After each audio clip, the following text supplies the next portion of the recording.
Assalamu alaikum, welcome to the Medicos. I'm Dr. Kinza. I'm back with another series that is a biostatistics, and we start with the topic that is odds ratio and the relative risk. So what is odds ratio? Ratio हमारे पास क्या होता है? Ratio हमारे पास है, कोई भी हमारे पास वैल्यूज हो उनको आप आपस में डिवाइड करेंगे, जो आंसर मिलता है वो हमारे पास क्या है? रेशियो है। तो ऑड रेशियो ये हमारे पास वैल्यू ऑड्स जो है ये हमारे पास कहाँ से मिलता है? ऑड्स बेसिकली ये हमारे पास आउटकम होता है among the exposure ones and among the non exposure ones. ठीक है, ये हमारे पास एक वैल्यू ऑड्स क्या है? ये एक वैल्यू है जो हमारे पास आती है एक्सपोजर वाले लोगों में, नॉन एक्सपोजर में। नीचे हम डिटेल में समझेंगे। टिपिकली ऑड्स रेशियो को हम यूज करते हैं केस कंट्रोल स्टडी के अंदर। रिप्रेजेंट करता है हमारे पास ये हमारे पास ऑड्स रेशियो में हम क्या देखते हैं कि दो ग्रुप बनाते हैं। ठीक है, हम जब भी रिसर्च कर रहे होते हैं तो दो ग्रुप्स बनाते हैं। एक में हमारे पास क्या होता है कि पेशेंट्स को लंग कैंसर हो रहा है जो स्मोकिंग कर रहे हैं। ठीक है, तो वो हमारे पास हो जाएगा एक्सपोजर अमंग द केसेस हमें रिपोर्ट हो रहे हैं और वो एक्सपोज्ड हैं to the smoking. Group B हमारे पास क्या है? कंट्रोल ग्रुप है, जहां पे हमने स्मोकिंग नहीं कर रहे, वो एक्सपोजर नहीं है उनका। ठीक है, उनमें हम देखेंगे कि कितनों को डिजीज हो रही है, कितनों को नहीं हो रही। इसमें बेसिकली हम कंपेयर कर रहे होते हैं कि हमारे पास एक्सपोजर से हमें कितनी डिजीज मिल रही है और कंट्रोल से कितनी मिल रही है।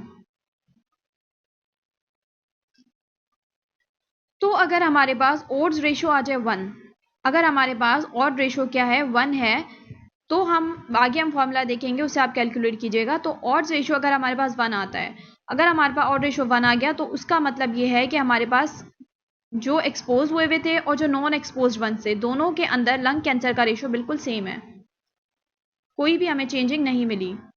अब हमारे पास क्या है? ऑड्स रेशियो जब हमारा ग्रेटर देन 1 आता है, ग्रेटर देन 1 में हमारे पास क्या है कि इसमें हमारे पास कैंसर हमें एक्सपोज्ड वंस के अंदर ज्यादा मिलेगा as compared to the non exposed one, controlled once.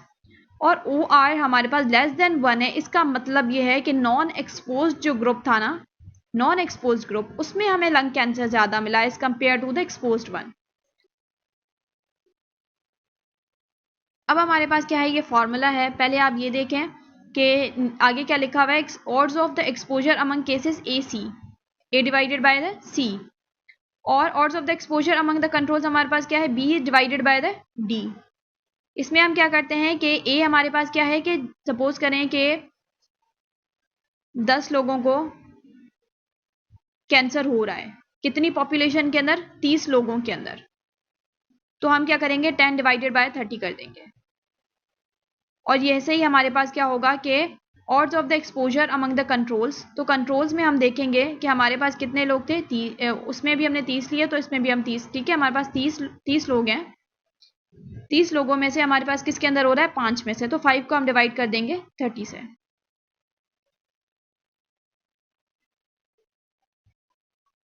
अब formula for the odds ratio, तो ऑड्स रेशियो में आप ये जो हमारे पास फॉर्मूला है, ऑड्स रेशियो में हमारे पास क्या होता है कि हम डिवाइड करते हैं जो exposure among the odds of the exposure among the cases divided by the odds of the exposure among the controls. In short हमें फॉर्मूला ये मिलता है क्रॉस मल्टीप्लाई करके, A D is divided by the B सी।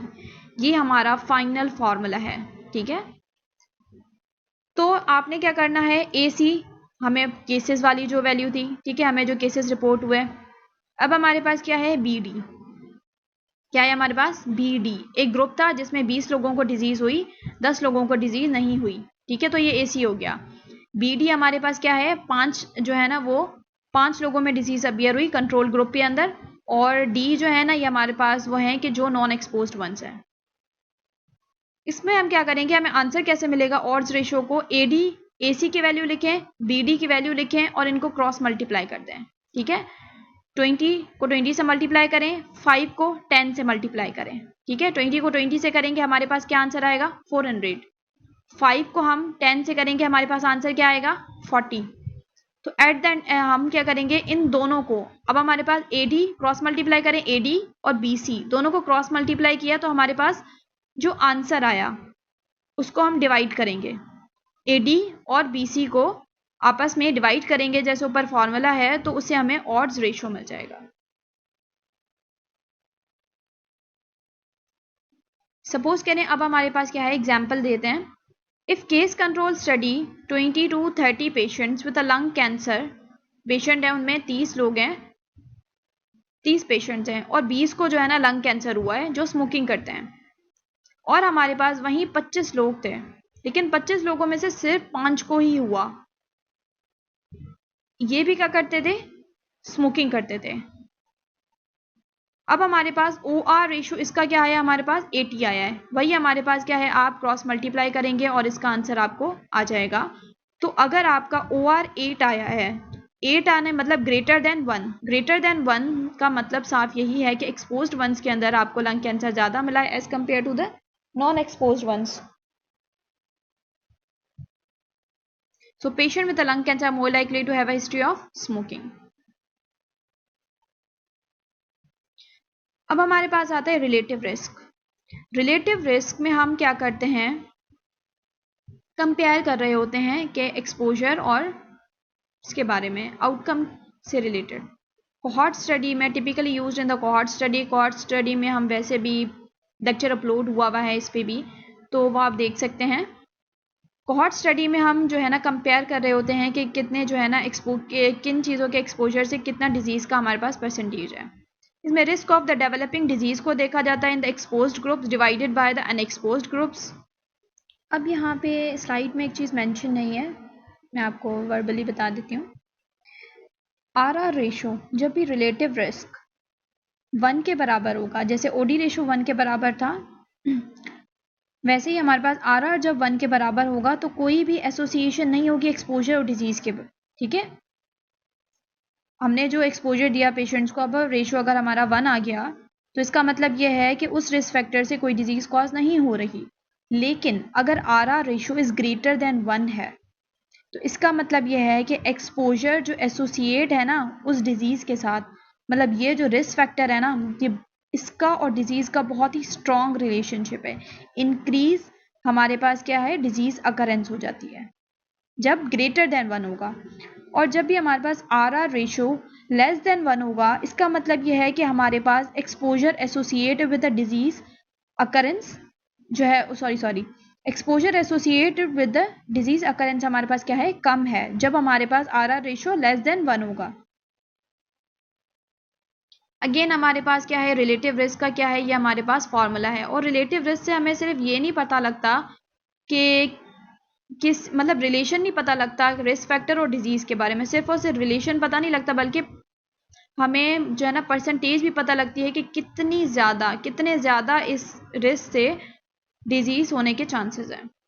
तो हमारे पास relative risk जो है इसमें हम क्या करेंगे, इसका फॉर्मूला है हमारे पास A divided by A plus B divided by C, और ये फॉर्मूला तो याद करने की चीज़ है। ठीक है, ये आपने फॉर्मूला याद करने हैं, उसके बाद आप वैल्यू कैलकुलेट करेंगे। एग्जाम्पल हमारे पास क्या है, इफ 5-10 पीपल, अब हमारे पास लोग हैं 5 से 10 people expose to the radiation are diagnosed with a cancer.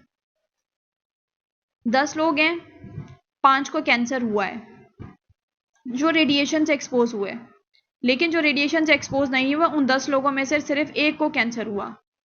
ठीक है, तो हमारे पास इधर हमारे पास RR रेशो क्या आ रहा है, 5। RR रेशो हमारे पास क्या आ रहा है, 5 आ रहा है। तो इसका मतलब यह है कि people expose to the radiation have a 5 times greater risk of the developing cancer.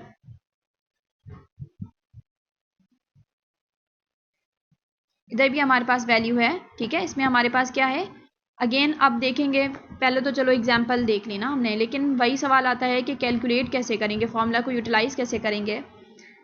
तो ए हमारे पास क्या है, वो 20 लोग हैं जिनको डिजीज हुई है, सही है, जिनको डिजीज हुई है।